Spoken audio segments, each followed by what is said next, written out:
Olá, queridos, vamos dar sequência agora com a parte 3 do bloco 6, né, do nosso estudo da Bíblia em blocos temáticos. Até agora, nós falamos de duas partes, né, desse bloco 6, que fala de incontáveis milagres e o início da perseguição a Jesus.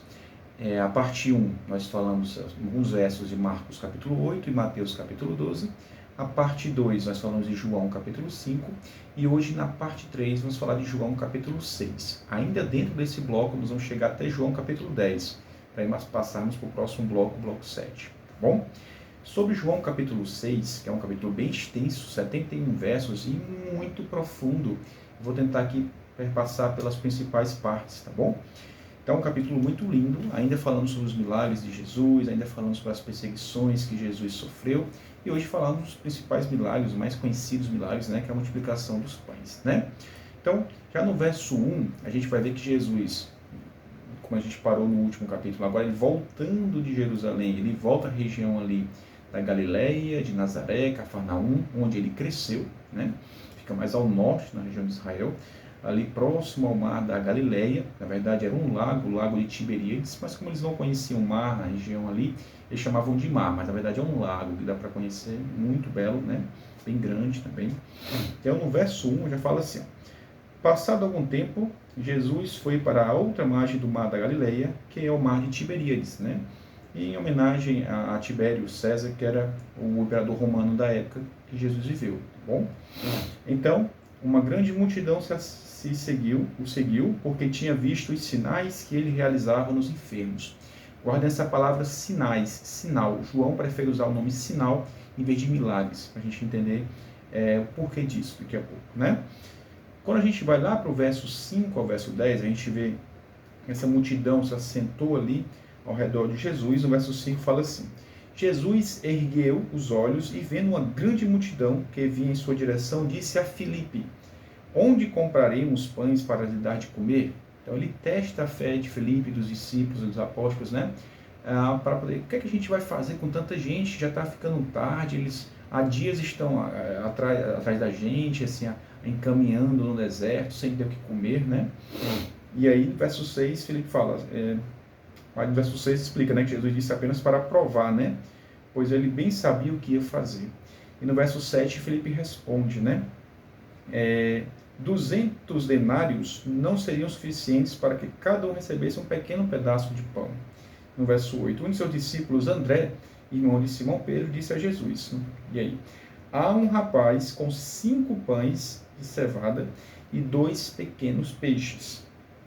Mas de que servem no meio de tanta gente, né? E a gente vai ver que a partir desse verso 9, né? 5 pães e 2 peixinhos fazendo o número 7, o número de Deus, o número da perfeição. Do pouco, Deus sempre faz o muito em nossas vidas. Aquela questão de o pouco com Deus é muito e o muito sem Deus é nada, né? E aí então Jesus no verso 10 dá a ordem, né? Então Jesus disse: fazei que o povo se assente, pois havia muita grama naquele lugar. Assim assentaram-se os homens em número de quase 5.000 homens, isso contando apenas homens, sem contar mulheres e crianças. Então, muito mais gente, talvez mais de 10.000 pessoas, 15.000 pessoas, provavelmente. Bom, no verso 11, a gente então vê o milagre acontecendo, que na verdade era um sinal do que viria, o sinal da Santa Ceia, o sinal da Eucaristia, o sinal da comunhão, o sinal de Jesus, o corpo, o pão da vida. Então, é por isso o nome sinal. São sinais, porque Jesus fazia milagres dando um sinal de algo que viria, um ensinamento maior do que realmente tinha maior importância para o reino de Deus. Então, no verso 11, esse capítulo 6 de João é um capítulo eucarístico, que fala da Eucaristia, fala da Santa Ceia. É um capítulo muito bonito, certo? Eu não vou adentrar aqui nas questões, né, sobre a questão da Santa Ceia e a Eucaristia dentro da tradição católica, do entendimento católico, dentro do entendimento protestante, porque há na tradição católica o entendimento que o pão se torna verdadeiramente o corpo de Cristo e o sangue, verdadeiramente o vinho, verdadeiramente o sangue de Jesus. Na tradição protestante, que são apenas sinais, símbolos. Mais para frente a gente pode comentar um pouco sobre isso, mas minha intenção é falar. Pelo menos, primeiro lembramos, Jesus falou que de 2 ou 3 ou mais estiverem reunidos, eu estarei presente. No mínimo, respeito, como eu sempre falo, e saber que essa representação vai muito além da nossa capacidade mental e que Jesus se faz presente. Porque 2 ou 3 nos reunidos, Jesus se faz presente. E aí, ficar brigando por conta disso, para quem é católico, há um valor muito grande, porque há um entendimento acerca disso, que Jesus está ali presente na própria matéria do pão. Para quem não é, entende diferente, mas que Jesus está presente. De qualquer forma, Jesus está presente, respeitemos isso e saibamos que a gente nunca vai compreender a complexidade desse paralelo entre Jesus e o pão da vida, a Santa Ceia, a Eucaristia chamada. Então, divisões por isso não, respeito, e para quem tem o seu modo de crer, creia conforme o entendimento da sua denominação, ou da Igreja Católica, ou de outras denominações protestantes, mas sabendo que Jesus se faz presente ali. A gente, no mínimo, tem muito respeito, que a nossa mente não consegue compreender o quão é sagrado aquilo, e aquele rito que Jesus nos pediu, que foi a Santa Ceia. A gente vai chegar num capítulo especificamente sobre isso e aprofundar um pouco mais, mas por enquanto apenas respeito e não divisão em relação a isso. E esses sinais vão apontar para isso, para a Santa Ceia, para a Eucaristia, para aquilo que é o resumo da nossa fé, certo? Então, o verso 11 fala assim: Jesus pegou os pães e, tendo dado graças, partiu-os entre os discípulos e para o que eles estavam assentados, e da mesma maneira fez com os peixes, tanto para que desejaram. Entendam, aqui há uma alusão clara à Santa Ceia mais à frente, como a gente vai ver. Aqui há uma alusão para muitos teólogos, por exemplo, do maná que foi dado no deserto, no êxodo do povo do Egito até a Terra Prometida, aquele pão que foi dado. Aqui tem uma alusão ao pão dado a Elias, que já estava desmotivado para evangelizar, ele se reergueu e continuou sua missão. Então esse pão da vida, o Jesus, esse pão que é dado, representado, essa Santa Ceia, essa Eucaristia, ela é sim representada aqui, tipificada aqui, é um sinal apontando pelo que viria a acontecer. Tá bom? Então é um capítulo muito lindo, tá certo? Eu peço que a gente foque nas palavras que estão aqui e não fiquem em divisões secundárias, tá certo? E aí, caminhando no verso 12, e quando estavam fartos, disse Jesus a seus discípulos: recolhei os pedaços que sobrarem para que nada se perca. Então Jesus, com aqueles 5 pãezinhos e 2 peixinhos, alimentou, sei lá, mais de 5 mil homens, 10 mil pessoas, não sei, e ainda sobrou bastante cestos de comida. Então Jesus, Deus, nos dá muito mais além do que a gente quer. Ele dá o que a gente necessita, e sempre vai ser algo muito melhor e muito mais do que realmente a gente esperava, certo? Então é sempre assim que Deus faz em nossas vidas. Nos versos seguintes, a gente tem o verso 15, falando, por exemplo: percebendo então Jesus que estavam prestes a vir e levá-lo à força para proclamar o rei, retirou-se novamente sozinho para o monte. E o verso 26 e 27. Jesus fala assim, Jesus respondeu a eles assim: em verdade, vos afirmo, vós me buscais não porque vistes os sinais, mas porque comestes os pães e vos fartastes. Verso 27. Trabalhai não pelo alimento que se perde, mas pela comida que permanece para a vida eterna, alimento que o Filho do Homem vos dará, pois Deus, o Pai, colocou o seu selo sobre ele. Então Jesus falando aqui: vocês viram essa questão, comer, viram o sinal, comeram, se fartaram, estão apenas interessados no material, no ter o que comer, em ter um milagreiro perto de vocês que dê para vocês as suas necessidades. Mas Jesus fala que ele quer fazer isso para quem entenda o que está além disso, de quem quer se alimentar da sua palavra, alimentar-se do seu corpo, do seu sangue, da sua morte e ressurreição, apontando para a sua cruz e ressurreição. Ele que é o pão da vida, e não por interesse político, que ele fosse realmente um Messias político, que fizesse um exército, derrotasse ali Roma, aquela opressão que eles viviam. Então esse entendimento muito ruim. Jesus se retira para orar.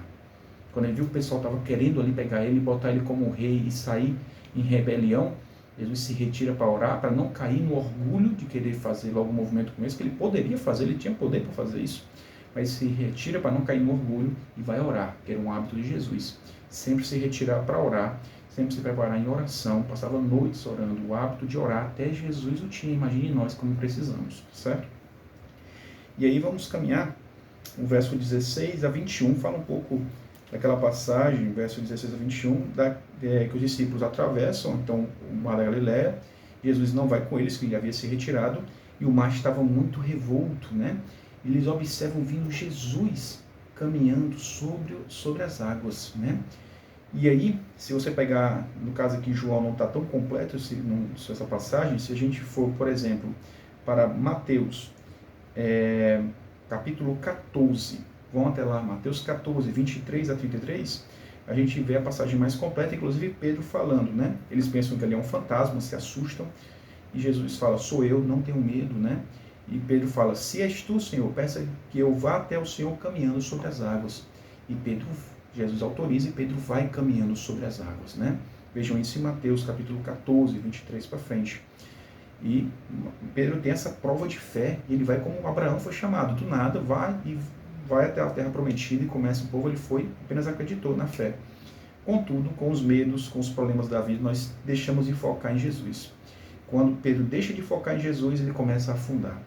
Então a fé dele fraquejou como a nossa fraqueja. Nos problemas da vida, nos medos da vida, nas ansiedades da vida, se nós focamos em Jesus, dá certo. Se a gente começa a se dispersar pensando nos problemas, nas tragédias, nos fins dos tempos, com as milhões de coisas ruins, pandemias, doenças, não, foca em Cristo, foca em Jesus. Aí sim é o caminho, certo? E a gente vê essa fé de Pedro, né? Que oscila como a nossa, mas uma fé muito bonita, né? Como por exemplo em Lucas 5, 5 a 11, quando Jesus manda ele lançar as redes em águas mais profundas. Ele tinha passado a noite toda pescando. Em Lucas 5, né? Fala que ele, Senhor, passei a noite toda pescando, não peguei nada, mas em atenção à tua palavra, sob a tua palavra, eu farei. Isso é uma fé muito bonita. Ele lança e muitos peixes são tomados, rasgando até as redes, né? Então isso é muito bonito na fé de Pedro também, que sempre estava ali, né? Que representa também a nossa fé, né? E aí, caminhando, porque já estamos pouco tempo de vídeo para finalizar e muitos versos para falar ainda, dos versos 30 a 35, vão vendo Jesus reafirmando que ele é o pão da vida que desceu dos céus. E quem comer desse pão viverá para sempre, terá a vida eterna. Jesus reafirma isso para a gente. No verso 47 a 50, ele faz o anúncio da Santa Ceia novamente, né? Do verso 51 a 56, eu vou ler aqui com vocês, 51 a 56, fala assim, eu sou o pão da vida que desceu do céu. Se alguém comer deste pão, viverá eternamente. E o pão que deverei dar pela vida do mundo é a minha carne. Jesus fala sobre essa questão da carne dele, né? E aí muita discussão foi feita sobre isso, né? Como é que ele vai dar a sua própria carne para ser alimentado, né? E aí começaram a perseguição de novo em cima de Jesus. Vão vendo com cuidado, aprofundando esses versos, né? Perseguição, verso 41, 42, 52, perseguindo Jesus, porque até acusaram os cristãos de ser canibais por conta disso, mais à frente, alguns séculos, tempos depois, né? Eles não compreendiam como é que ele vai dar a sua própria carne para ser alimento, né? Como é que ele é o pão da vida, né? A perseguição continuava forte contra Jesus, né? Vejam esses versos de 30 a 35, 47 a 50, 51 a 56, reafirmando essa questão da Santa Ceia, da Eucaristia, Jesus o pão da vida, tá certo? A perseguição, como a gente falou aqui nos versos 41, 42 e 52. Nos versos 9, após essa perseguição, após o povo escutar essas palavras tão fortes de Jesus, muitos discípulos o abandonaram na região de Cafarnaum, onde ele cresceu realmente, e Jesus fez poucos sinais. Ali, se você for em Mateus capítulo 13, 57 a 57, 58, fala que poucos sinais Jesus fez ali em Cafarnaum, na região onde ele morava, porque pouca fé havia, né? Jesus fazia os sinais pela fé, a tua fé te curou, né? E diz que o seu profeta não é bem-vindo na sua casa, né? E o próprio Jesus falou, como é difícil você evangelizar os seus, a sua família, né? Esse é um grande desafio para todos nós, né? O testemunho de vida é muito mais, tem que ser insistente, né? Porque a palavra em si as pessoas não acreditam tanto, né? Quando conhecem você de onde você já veio, né? Então o profeta não é bem-vindo na sua casa, né? E aí, ele fala, e vocês, os discípulos, vocês também vão me abandonar? E aí vem os principais versos da Bíblia, dos Evangelhos, e a demonstração de fé muito linda que Pedro faz, que isso sirva de lição para tudo que nós conversamos hoje, dos versos 67 a 69, já finalizando o capítulo. Verso 67, Pedro fala assim, Jesus interpelou os 12, vós também desejais ir embora? Mas Simão Pedro respondeu a ele, Senhor, para onde vamos, se só tu tens palavra de vida eterna? Muito lindo, né? Sendo assim, nós temos crido e reconhecido que tu és o Cristo, o Filho do Deus vivo. Para onde iremos? Só tu tens palavra de vida eterna. E que isso fique para a gente. Para onde nós vamos? Para lugar nenhum. Vamos atrás de Jesus, focar em Cristo. Só Ele tem sentido para nossas vidas, só Ele traz eternidade que preenche o vazio dos nossos corações. Do restante, versos 70 e 71, fala do anúncio da traição de Judas, a referência que Jesus faz. Era isso, pessoal. Que Deus abençoe a vida de cada um. Até o próximo estudo. Um abraço.